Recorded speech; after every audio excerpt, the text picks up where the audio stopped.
ልጅ ሆነሽ በ19 ዓመትሽ ነው ያገባሽው። ትዳርን ልጆችን ምናምን በቃ ማኔጅ ማድረግ እንዴት አየሽው? ትዳር እንዴት ነው? እና እኔም አዲስ ያገባው ስለሆንኩኝ ከአንቺ ደግሞ ልታስተምሪ የምትፈልጊው ነገር። በመጀመሪያ እንኳን ደስ አለሽ ወደ እኔ ሳልገባ አዲስ ሙሽራ ስለሆንሽ። እና ትዳር ምንድነው? እኔ ሳገባ ሲጀመር ስለ ትዳር ምኑንም አላውቅም። የእውነት ያሳየኝም ያየሁትም ትዳር የለም እኔ ስገባ በራሱ። ግን ደግሞ ያው ሁሌም እግዚአብሔርን በራሴ በህይወቴ ስለማስቀድም እሱ ቀድሞ ነገሮችን ሁሉ አስተካከለው እንጂ እንደኔ መቸኮል መቼም ታውቂያለሽ እንደኔ ልጅ ነበርኩኝ ምንም አላውቅም።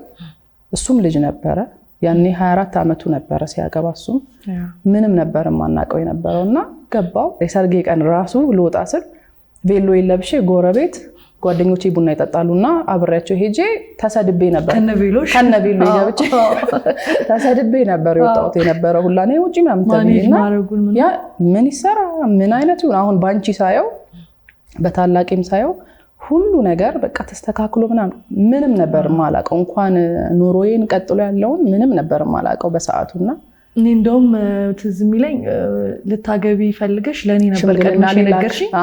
ከዛ በቃ ለእናቴ ነግራታለሁ ብዬ ቡና ፍልቼ ምናምን እኔም ስንት ዓመት 13 12 ትንሽ ነበርሽ አንቺ እንደዛ በ4 ዓመት ነው ልዩነታችን ያው ትንሽ ነበር። ከዛ 15 ዓመቴ ምናምን ይሆናል እና ቁጭ ብዬማ ሰብለኮ ምንድነው ያልኳት ሽማግሌ ሊላክ ነው ብዬ እላታለሁ። በጥፌ የመታችኝ ምት ወደ ግራ ዞሬ ነው ተመለስኩት። ባንቺ ማግባት እኔ ምን አገባኝ እሷን የምታገባው ምናምን ብዬ እና በጣም ነው የሚያስቀኝ።